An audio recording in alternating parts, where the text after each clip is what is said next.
off, nigga. Get it off. Get it off now. Fuck is wrong with y'all niggas, man? Put this nigga in a goddamn body bag. About tired of this nigga, man. Worrying about shit, man. Yeah. Tired Put your feet in the body bag, nigga. Let me talk and stop fucking muting me, nigga. No, nigga, no, nigga, you over here lying, nigga, like you been lying the whole time, nigga. AD was at everything, that nigga with the Lakers, nigga. AD was involved in, nigga. But you keep talking about LeBron, nigga. Shut the fuck up, nigga. You over here lying, nigga. No, you shut the hell up, nigga. You don't know what the hell you talking about. Where's Tony C at? You want to sit? No, don't blame Tony C. Stop asking for Tony C for backup, nigga. I ain't your daddy, nigga. Come on, where Tony C at, nigga? We talking about listening, you, nigga. Bro. They ain't got nothing to do with me. Nigga ask for Tony C for help. No, you gonna stay here and get this ass whooping, nigga. You gonna stay here and get your ass whooped, nigga. Don't call for Tony C, nigga. You better stay right here and get your ass whooped. 100,000 lashes, nigga. Then, like I said, nigga.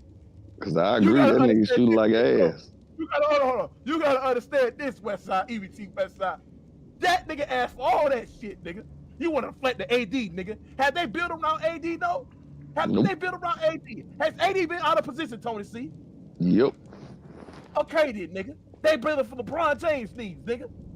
All I know, they didn't ask AD's son to come play with the Lakers. AD didn't ask this nigga to go get JJ Redick, nigga. LeBron James did, nigga. Yeah. So shut your ass up, nigga, and take this fucking ass whooping, nigga. Why you keep muting me? Every time nigga talk, nigga.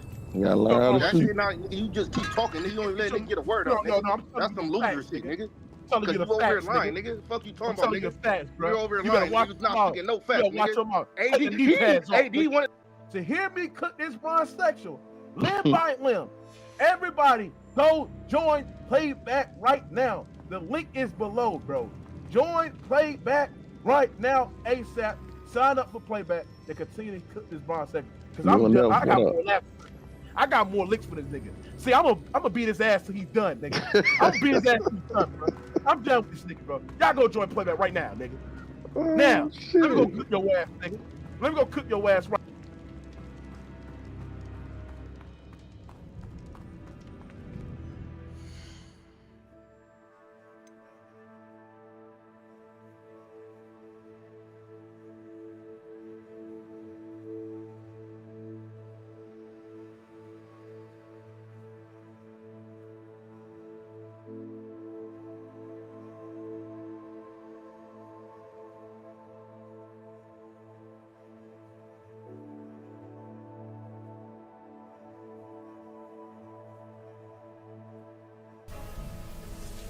Welcome back to Forte Sports. Make sure you like and subscribe to the channel.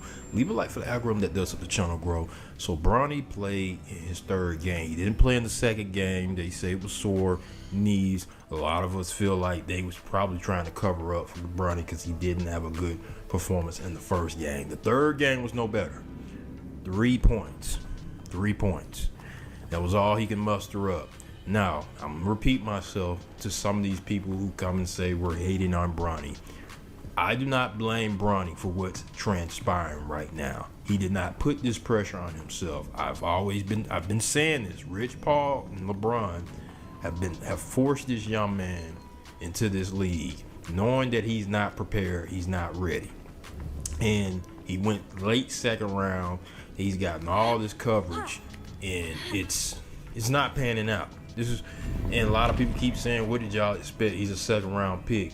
It's not about that. It's about how they're covering him like he is a first round pick. They're covering him like he is a first round pick. That's what people have a problem. We don't have a problem with him with being on the roster and LeBron putting him on there. We've seen it in Milwaukee with Giannis' brother.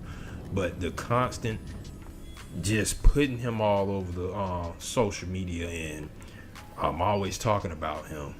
It's ridiculous. And Seth Greenberg, former Virginia Tech head coach who has been with ESPN for a long time, it sounds like he's seen enough. So I'm going to let you guys hear what he had to say after the third game of the Summer League for Bronny, which he only scored 3 points. And then I'm going to come back and give you more of my thoughts. This big picture, what is your reaction to what we've seen out of a very, very small sample size from Bronny? I don't have a reaction. He's the 55th pick in the NBA draft. All right, we're evaluating him like he's a lottery pick. What he is a guy that, you know, he's probably the biggest if in the draft. Look, terrific kid, 6'1", 2 guard, high basketball IQ, all those things are great. He's going to end up playing in the G League. This is a great story. It really is. Having a chance to play with his dad, I'm sure he'll have a couple games where he'll get on the floor. He's not Ken Griffey Jr. And he's right, man. I've heard some former NBA players mention Ken Griffey Jr. got to play with his dad. You want to know what the difference was? Ken Griffey Jr. was actually good at what he did. He was actually beast and actually earned his spot on that team to play with his father. Bronny, it does not look that way. And it's all because his father and Rich Paul have forced him into this league. And I know a lot of people are going to say, okay, he's a 2nd round pick. They're going to keep saying that. And I even got into it with somebody saying, why is everybody hating on this kid? Nobody is hating on Bronny James. I repeat myself.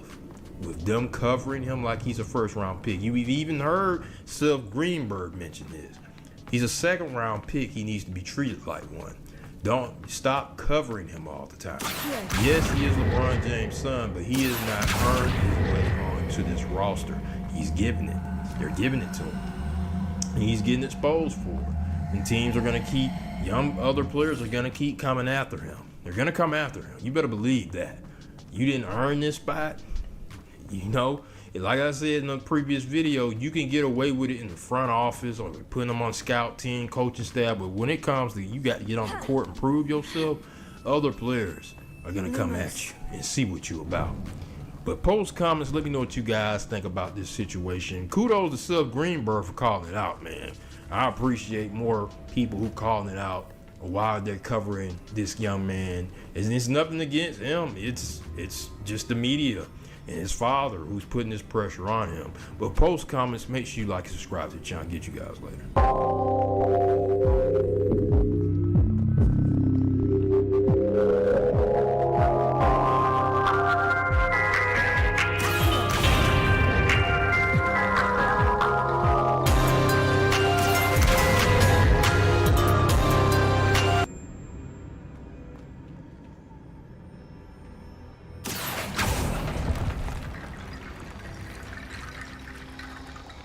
I need to get that platform closer, but how?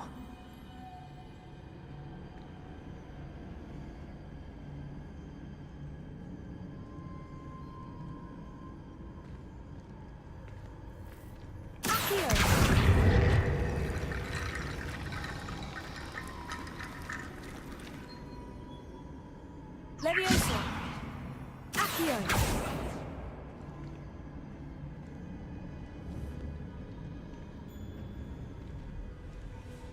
Protego! Levioso! Accio! Lumos! Accio!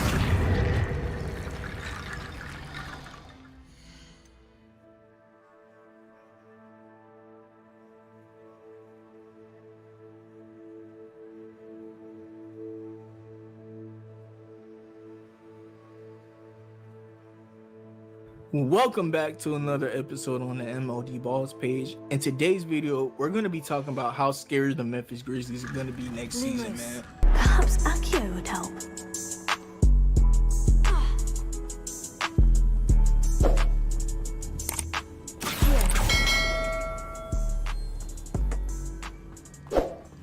Alright, so the Memphis Grizzlies last year, they were not your typical 13th seed. They were the team, I believe last year, they had the most players that were ever on a roster throughout a calendar year, because dude, this team was the most unlucky team throughout everything.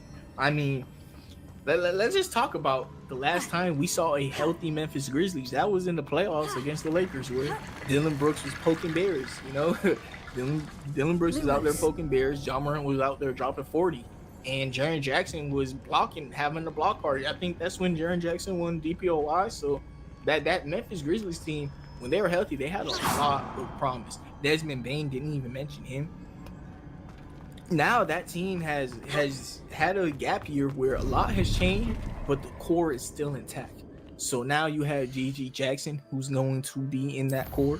You have Zach Edey, who's going to be in that core. And those are two great pieces that fit this team perfectly. Gigi Jackson is going to be that small forward that they've been missing, and Zach Edey is going to be that paint presence, because they needed a legit 5. And hey, it don't get. I ain't saying there's not a lot of people more legitimate at the 5 position than Zach Edey, and he's a rookie, and I'm pretty confidently saying that Zach Edey. People are lying about him. He can't get down the court. Understand it was just a summer league game. He was getting down the court. And in college, he wasn't doing that bad either. People talking about like Zach Edey's game isn't gonna translate in the NBA. He does all post hooks and stuff like that. And then people complain that Rudy Gobert can't do simple stuff like post hooks. You know, it doesn't make any sense to me. Of course, Zach Edey isn't gonna play like that in the NBA. Y'all complain Rudy Gobert can't do that. So Zach Edey having that in his bag, to if anything, should impress you. You know, because that means like, in a playoff game, you're not going to be able to put a small ball center on Zach Edey, because he's going to punish that.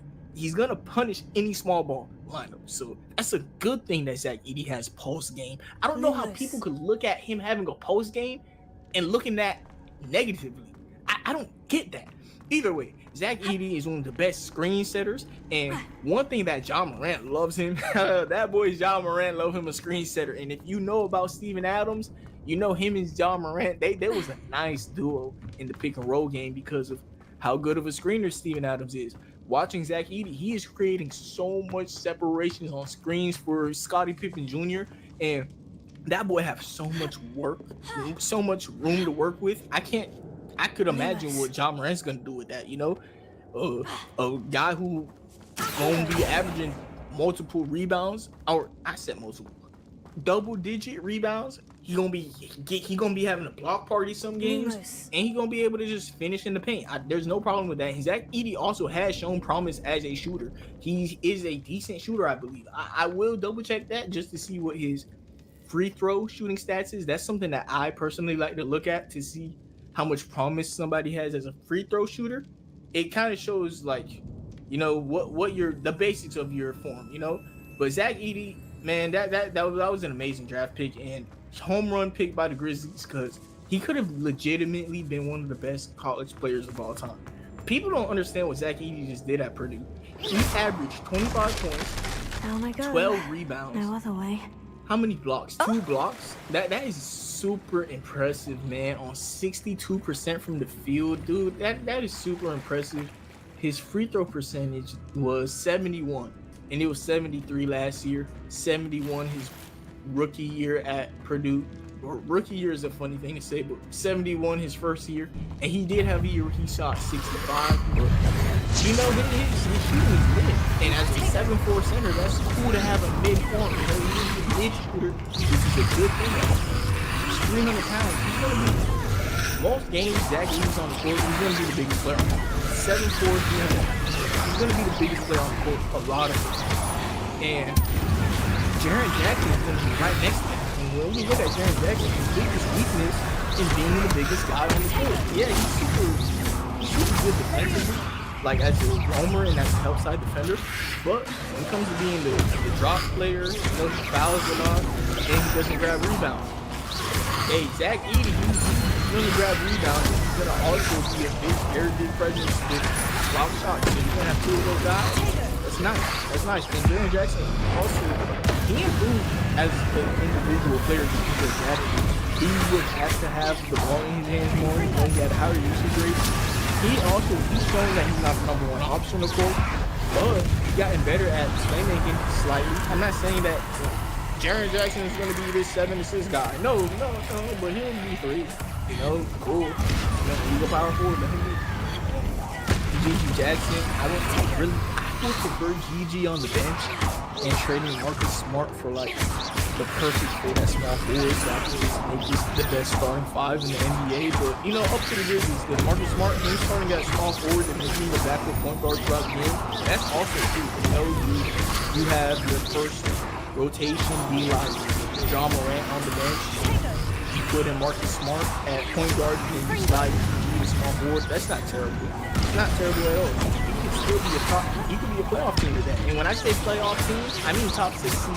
I think they'll be higher than that, but you could be a playoff team with that rotation. Talk about like how they can improve this roster. They have a player like Marcus Smart, super valuable. They have a lot of young players like G.G. Jackson, who I named, and they have all their first round picks. That is super duper important. Having all of your picks is